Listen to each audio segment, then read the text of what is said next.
Hello, my name's Alex. I make music as Human Synthetics and I'm just recording my working practice and how I make music. I thought today I'd do a session on a track I've already been working on called Intercom. I've made some notes about what I want to do with it in my journal and probably can't see it. Yeah, there it is at the top. So I'm going to attempt to mix down on it today, and there's a couple of tweaks I want to make to some parts. It's a kind of ambient jungle track, like a lot of the music I'm making at the moment, with a kind of lo-fi, dreamy feel. And what I've got here is mixdown. Use first part only of sleep talking vocal. There's some vocals in there that an old colleague and friend recorded in her sleep. She'd talk a lot in her sleep. She recorded them and sent me some of them. They're really, really cool. Then there's the breaks. There's something going on. It's got a break beat in it, and it feels like at points it's a bit repetitive on a single, on a kind of fill repetition. So I'm going to address that. First I'm gonna open up the file. So there's no additional parts to play or anything like that. I'm just working with the material I've already got. So here we are inside the file. Just make sure it's loaded any audio that I've laid in. So I'm working in Live 11. Been using Live for years now, and I'm really comfortable with it, and it's almost like an instrument, like a guitar or something for me. Okay, but this is the track as it stands. I'll just play it so you can hear a bit of it. I'm going to put my headphones on now. This might talk really loud.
I'll just wait until the vocal comes in.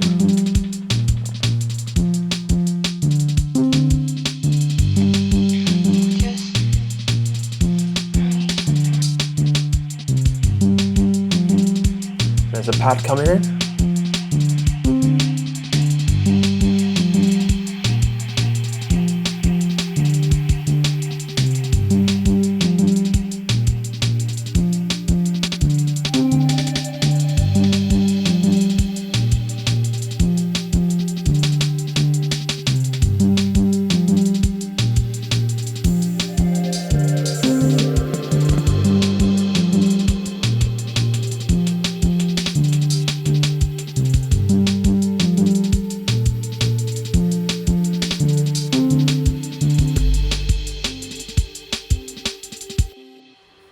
So get the idea, kind of dreamy, ambient, breaksy thing, where I'm almost setting up like a kind of atmosphere and the drums are really pushing it forward. I tend to do my tracks in the same way now, which is to record a take. And this one, I recorded the first take, got all the elements together, recorded a take. Then I did it again and I added that vocal because I felt it just needed some kind of human element to it. I'm going to start on the easy point first, which is the vocals spill over this section in particular. Just release and turn. I see.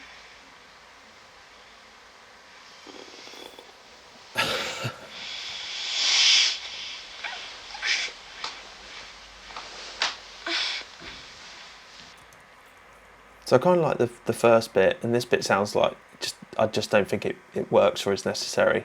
This kind of what sounds like she's saying I need someone or something like that. That's the bit for me that's doing it. Just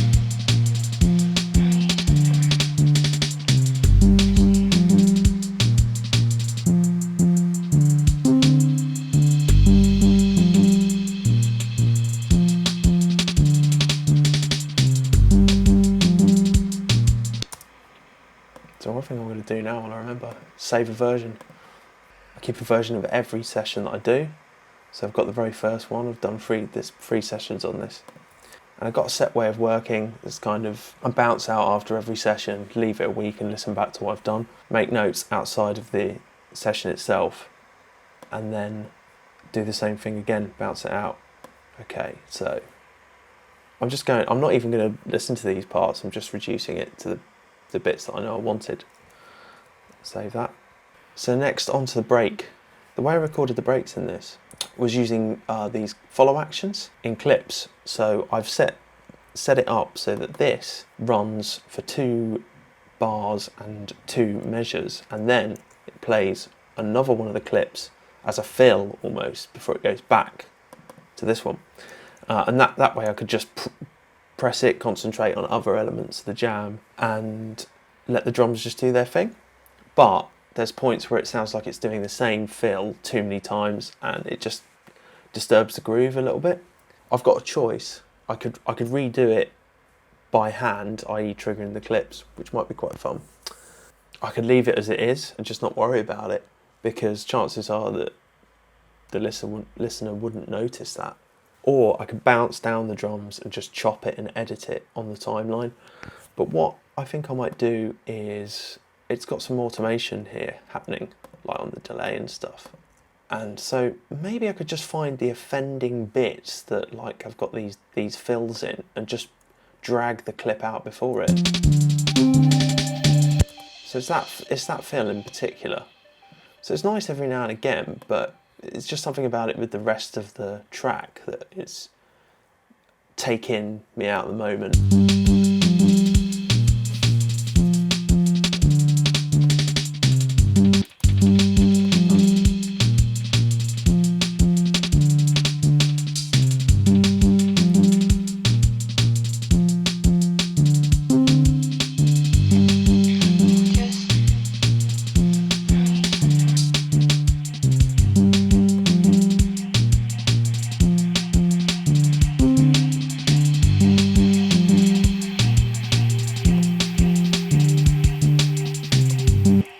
So it's pretty clear it's maybe those yellow clips or some of the green ones.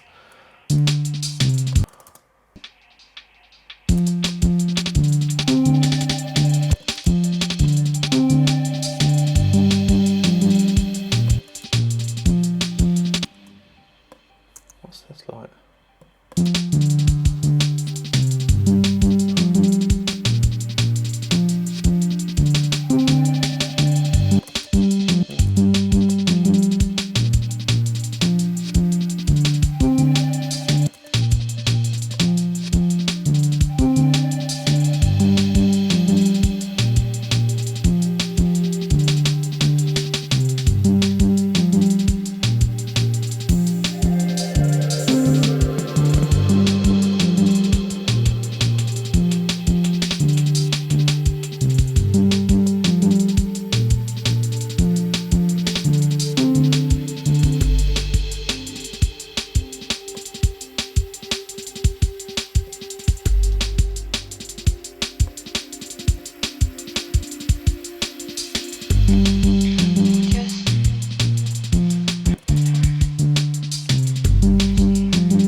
So I'm really just doing this by eye. I'm kind of just listening to maybe one thing a bit. I'll bounce it out, I'll listen back, make a decision about it later. I'm not worrying about whether or not it's any good now. I don't do that in the session. There's no judgment.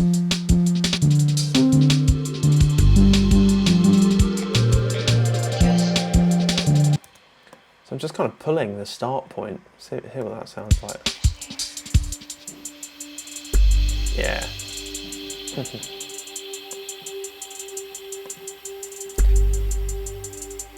So see, I did some volume automation as well. Actually got an Akai MPC, the GoPro might get that here, which I would have recorded everything on, hence these kind of gain compensation at the end. So yeah, I pulled the volume down there.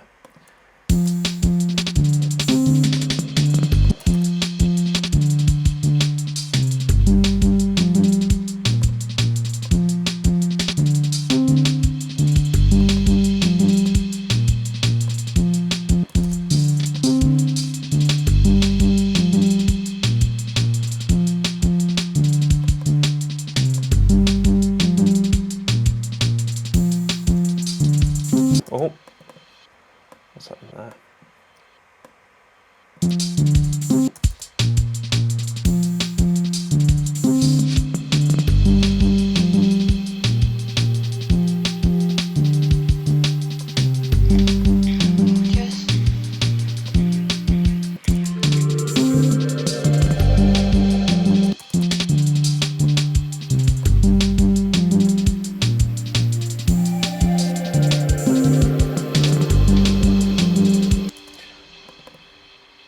So I'm just taking these clips that have been recorded by Follow Action, just pulling about the start point, which is just a really nice little hack.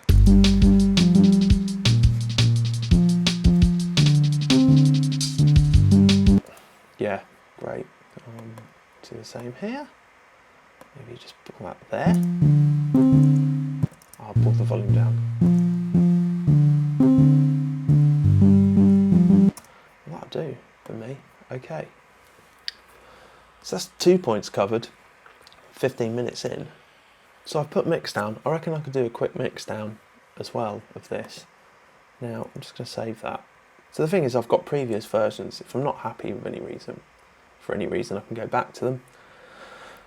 But my set process for a mix down is always the same really.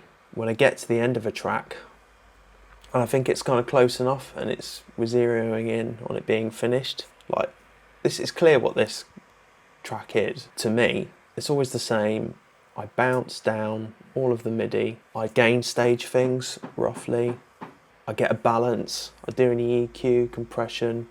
I kind of just do it all at the same time, listening to the overall balance of everything. So maybe we can do a quick thing here. Then I do a rough master, just so it's loud enough for me to hear out when I listen out and about, or on the bus or something, or in my car. I make a list of any changes that I want to make mentally, and then I do the same thing again and maybe redo the session. But the track has to be finished, or as close to being finished, before I start mixing. I don't really worry about it at all until the end. I mean, over the years, I've got experience of the whole process, starting, working, mixing, finishing it, playing it out, playing it in the car. I've kind of built up a feedback loop of experience. Keep practicing, because you get a feel for these things. You just develop a feel and an intuition, and that's often what the creative process is about, developing your spidey senses. Okay, so right, they're doing some work next door, and I think the fans on this, yeah, are going full tilt. It's probably because I'm screen recording at the same time as well, but it's doing all right. Okay, so what have we got then? We've got some breaks, we've got some arps, we've got some bass, riff, that's the main riff, pad, hats, the cymbals. So that's audio already, they're audio already. There's some kind of fills in here. I think I'm just going to leave that as MIDI actually for now. I'm going to bounce the pad, I'm going to bounce the riff, I'll bounce the bass, and the art recording, and the breaks. Okay. Okay, so I've frozen them, going to flatten them. Wait, there we go.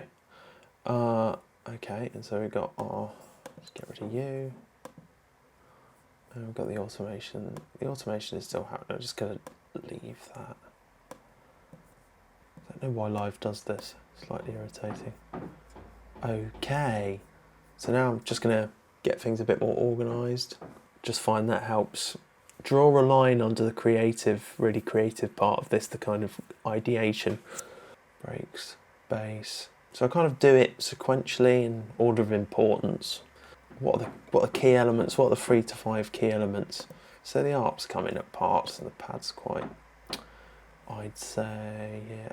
What have we got? The pad's probably that better. Hats, drums all together. Make everything look nice and pretty. See it. Got my sends here as well. I've got vintage verb, Valhalla, vintage verb. Love the Valhalla reverbs. Quite new to them, but they're just really good, and they're really affordable. They're well priced. Okay, got a couple of echoes as well. So we have got some volume automation going on the faders here, which is something I wouldn't normally do, or I might have recorded them differently. One way round that I could re-record the breaks onto another channel so that the volume was baked in then to the audio. But I don't want to do that because it's going to add more time on. So how am I going to work around this? Well, we've got the automation here. I'm going to have to kind of put some utilities in there and just mix the volume pre-fader. So let's just pull that in there. And where else we've got the riff, that's doing the same thing. Pull some in there. And the arps, they're doing the same thing there. Now the thing about the arps is they're going to sends only, so the audio is being set only coming here. We're not actually hearing the original audio itself, it's just the kind of ghost of it. That's fine, that's fine. Okay, so I like to zero everything first, and I'm just going to leave the sends as they are for now. So I've got the hats coming in first. I'm looking to, when I gain stage things, I'm looking to get the RMS at -18. It's probably not entirely relevant for every track and for every part of that track, but it's the process I've developed. The idea is that in the digital domain, that a lot of plugins are calibrated to work best about -18 dB RMS hitting them. So you want a kind of level signal throughout your plugin chains or whatever you've got going on, just so that you're not overloading any stage of the mix, be it the fader, be it a compressor, be it an EQ, be it a delay, whatever. Now, of course, sometimes you might want to do that for creative reasons, but generally I just do it out of habit because I tend not to use very much compression or EQ really. More EQ than compression, I'd say. You don't have to use these effects on every track, on every single thing. That was one thing I used to do when I started, was thinking that I needed to add all of these plugins and stuff on my sounds. And sometimes you might want to do that if you're looking to create something specific. But most of the time, don't get wrapped up in it. Just because you see other people doing it doesn't mean you have to. Try and trust your ears and practice. What I'm going to pull in is the last one I did of this. There we go. This is going to be my reference, so I'm going to kind of use this as a guide. What I'm going to do is set up the key strokes and just have that to be soloed when I press that. It's really handy, keystrokes, Command K on a Mac, and whatever it is on Windows. First I'm going to turn off any mastering stuff that I've got on. I will just leave the limiter at that, just because I don't want to peak for YouTube. Now let's set the levels quickly. So we've got the breaks. Where's the loudest point? Your thing is you can see it quite well on here, so it's probably here, isn't it? Something like that. Okay, so what the drum's doing. -18, remember. You know, they're okay. Okay, we've got these hats. So all we've got going on here, I've used the hats and the toms, I think, so I'm just going to get rid of all this stuff. So what have we got? Tom low, hi-hat open, tom high, and the cymbal. I think it's all of those things, yeah? Which one's this? Yeah, not you. Okay.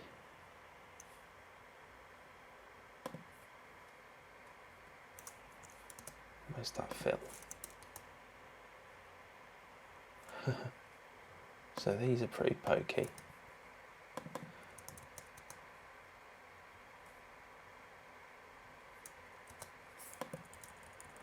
It's been panned. I probably panned it.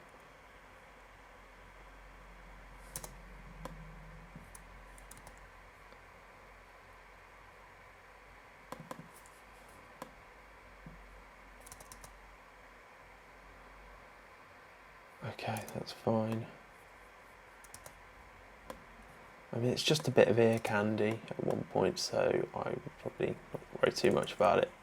It's not as prominent as like, I normally try and balance things in order, so like the riff is prominent. This.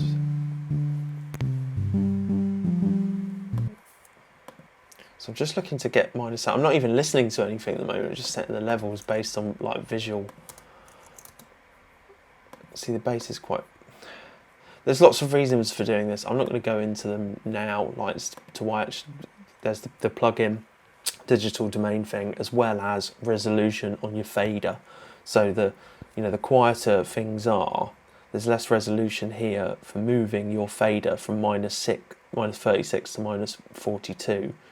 You've got what, minus 6 dB of gain changing here, whereas here there's more movement in the fader than there is as you go down. You start to lose resolution. I think that's because volume is perceived logarithmically or something like that. Anyway, we're not going into science here, so yeah, okay, that looks about fine. We've done the pad. What's the pad saying? Where's the pad?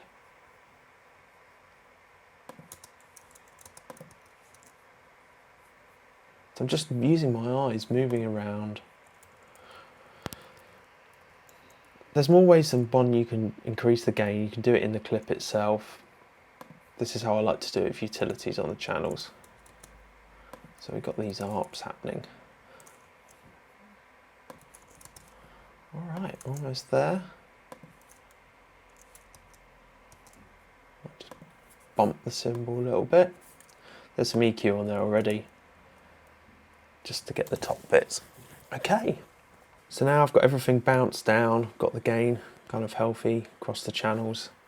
I've got my rough mix in there.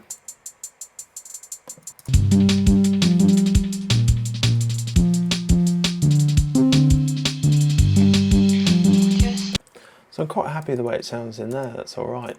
But let's see if we can improve it. So I've got the breaks here. I'm using this as my fader.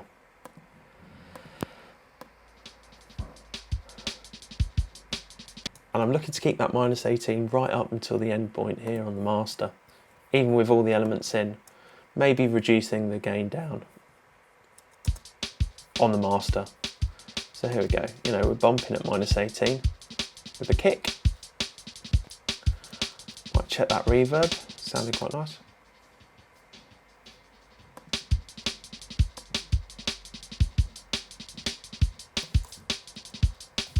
And if you're struggling to hear it when you're bringing your levels down and doing the mix, just turn the volume up on your monitors or whatever. I do everything in cans. I got the best cans I could afford. I listen to lots of music I like on them, I know them, and I think part of it is just knowing what you're working with. Press on. I'm going to bring in the riff next, as it's the other key element.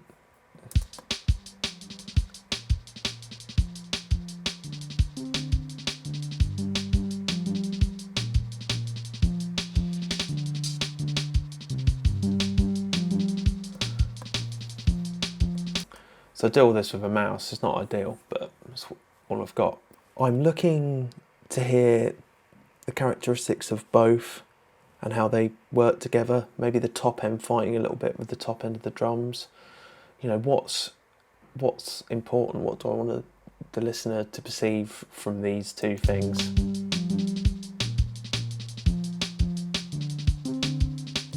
So think about there.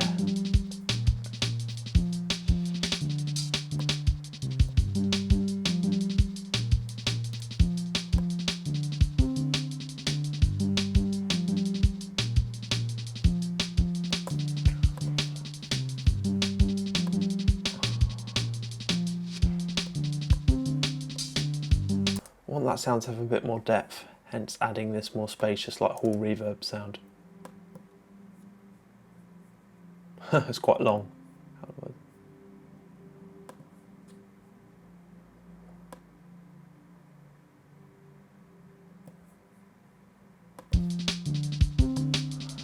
See what it sounds like in the mix. Okay, the next are probably these hats.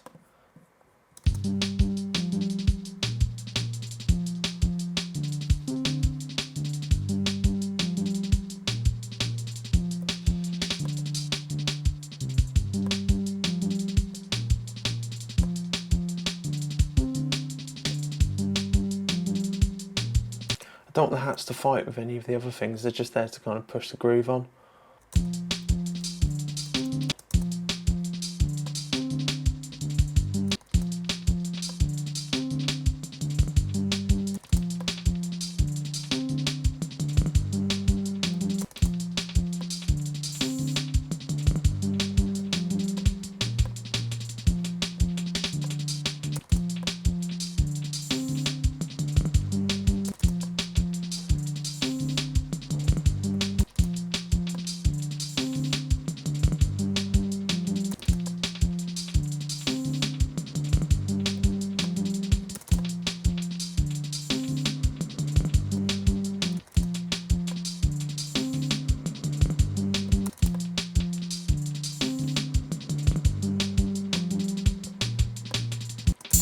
Oops.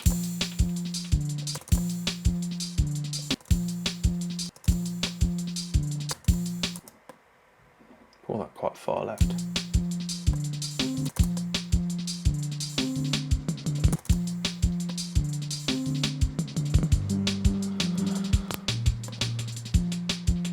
Okay, that's fine. Next element, what have we got? So the pad's quite important, isn't it?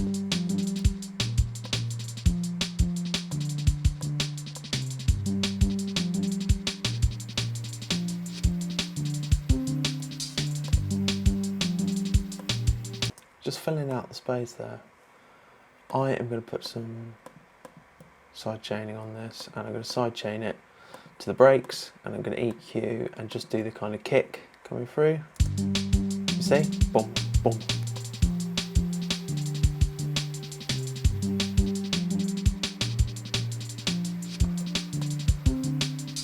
So you can just hear it's just very subtle. And with mixing, a lot of it is subtlety.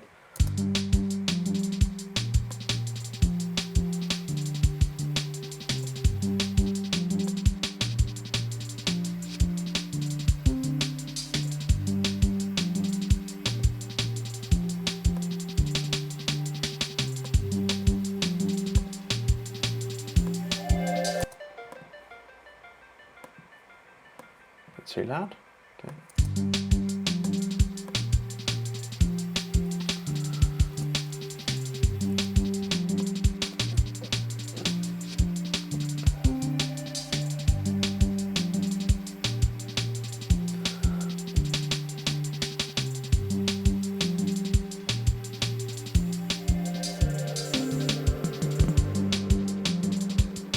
You know, what's driving the groove forward? To me, it's the drums and the riff. They should be the most prominent elements, louder than anything else. Then I start to just bring in the other ear candy and elements. I think if you've got too much stuff fighting for space, and this is probably not the best track to demonstrate that with, because there's 9 channels if you're not counting the drums here. But I think over time I've really simplified my music with what's going on at one time. You know, less is more often. So let's bring in the sleep talking, the kind of human sound.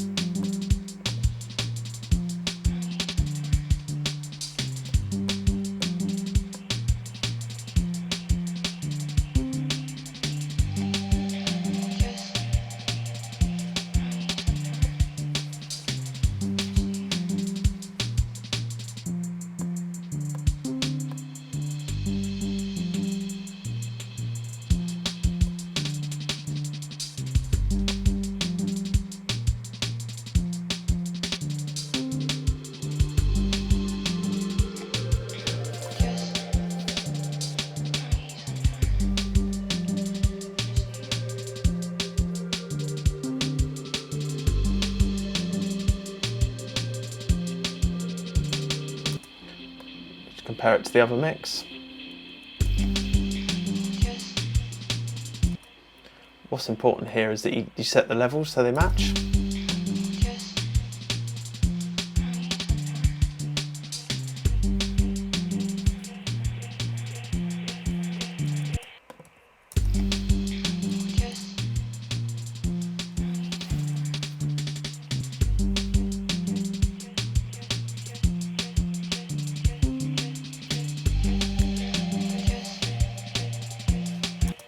Could do a quick master now, bounce it out, job's done. I'll save the file, save the master, set a diary reminder to listen to it in 7 days or whatever, maybe test it out on my phone out and about, or I'll burn it to a CD, because that's all I got in my car, and listen to it in there.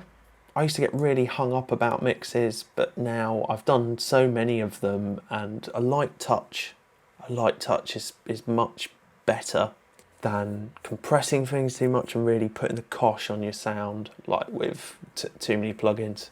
I just find it just like, yeah, let the track breathe a bit more. All these plugins are great, they are wicked, but like, yeah, less is more. Okay, so do it quick. Let's find the loudest point, because we're going to kind of master to the loudest point. So it's kind of like maybe here as well.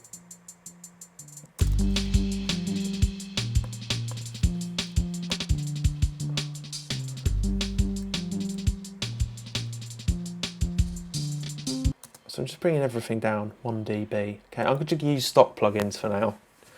So I'm going to use an EQ. I'm going to use 2 of them, because I'm going to do one on the mid and side, mono and stereo, and then one just on the stereo. I've got some. I'll show you the stereo one first. So under mode, you can go to MS on EQ8, and I've got a shortcut set up to just put it into stereo content only, like that. Sounds weird. And I tend to just like to shave off the bottom. Sorry, that's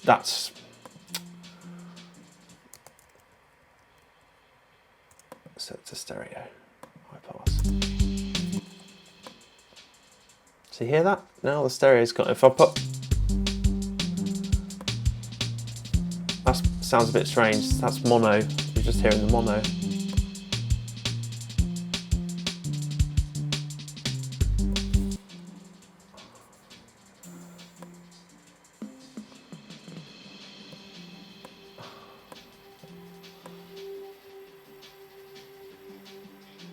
Something like that.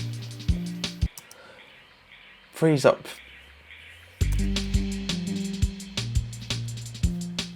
Just cleans up the sides, makes the bass a bit more impactful at the bottom, in the middle.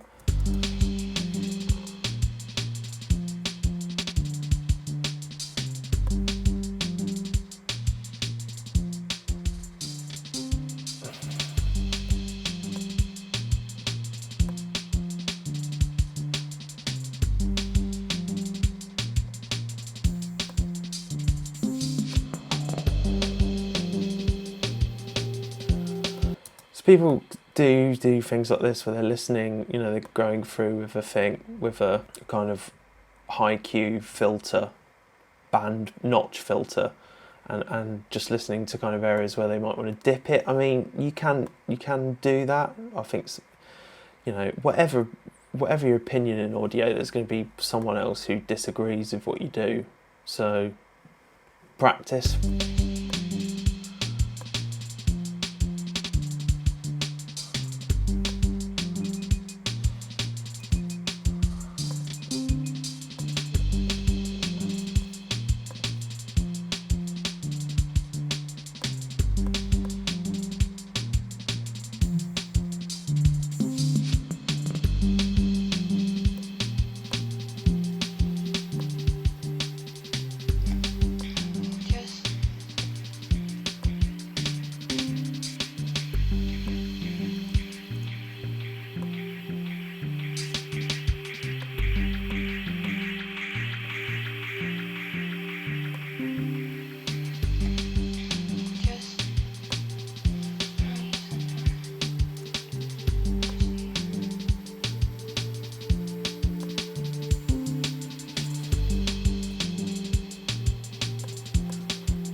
So now just kind of I'm tweaking levels in the mix, the faders, I'm tweaking controls on the EQ. It's kind of like flying a spaceship or like driving a car. There's lots of things happening at one time. You know, it's a part of the musical process, the mix. There's no scientific way to do any of this stuff. It's using your ears, engaging with the music you're hearing and making decisions based on that. If you're worried about where you need to cut, what you need to do, there's no set process. It's different for every track.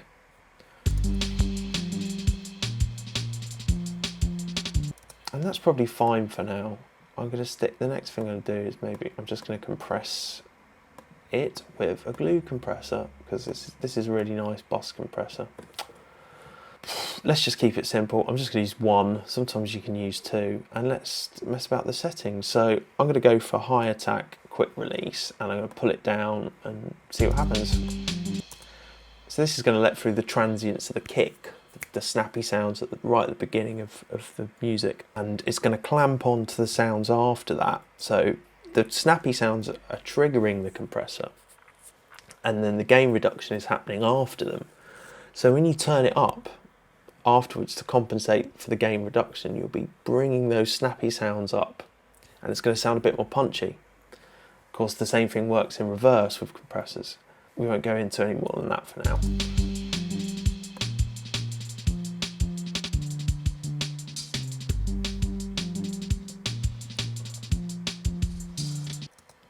And of course it brings some cohesion to the mix, because the sounds are processed together, glued.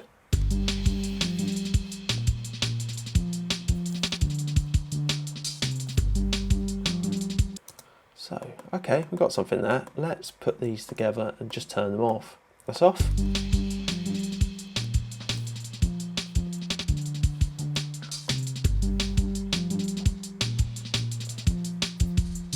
I'm just watching the gain.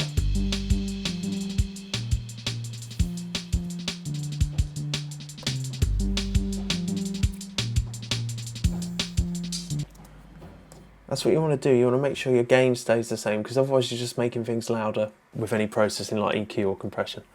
Okay, that sounds pretty good. And now I'm just going to bring the limiter up until the RMS is as high up towards 6 as I can go. Depends how loud you want to go. Too much limiting, which is essentially a brick wall compressor, like a compressor with infinite ratio. It will just destroy the sound, it will destroy the dynamic range and the life of the music. So I tend to look for it when it's like taking about -6 or something.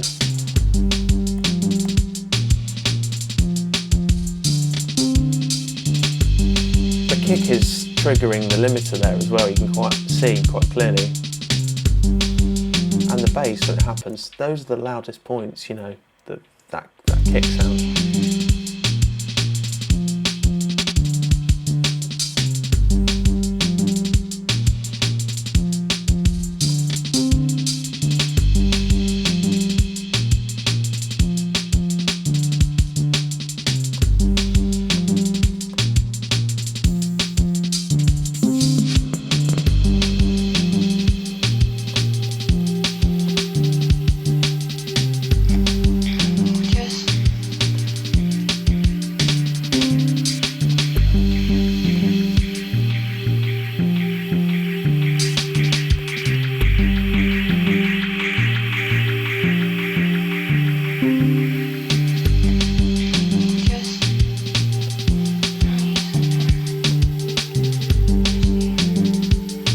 Still tweaking levels a bit, so maybe one listen through and just tweak some levels, ride some things.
Okay, I think that's pretty good. I've saved that. I'm gonna bounce it.